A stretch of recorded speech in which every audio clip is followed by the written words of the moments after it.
পাশের পাড়ায় এসেছে ভূত আর দাদু মারবে গুড়মুড়ি।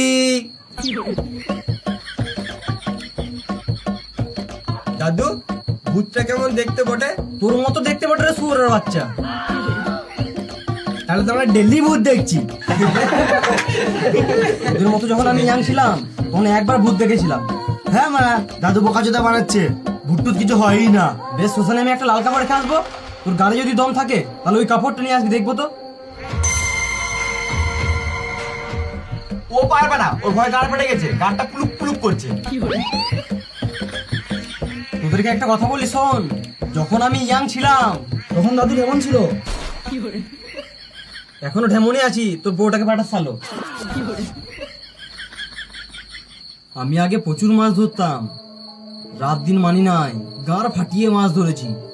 আমার ভূতের ভয় ছিল না। একদিন আমার মাছ ধরতে গিয়ে দেখছি জলটা খবর করে নড়ছে। আমার তো মারা ভয়ে ঘাটটা শুকিয়ে গেল।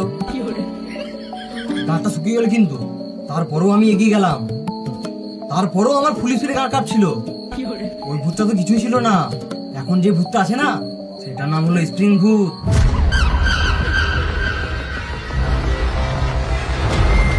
এর কপালে লাল আলো জ্বলছে, একে ধরাই যাচ্ছে না।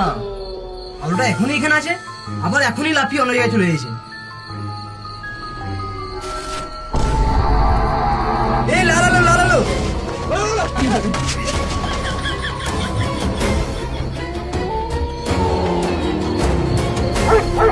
কি করে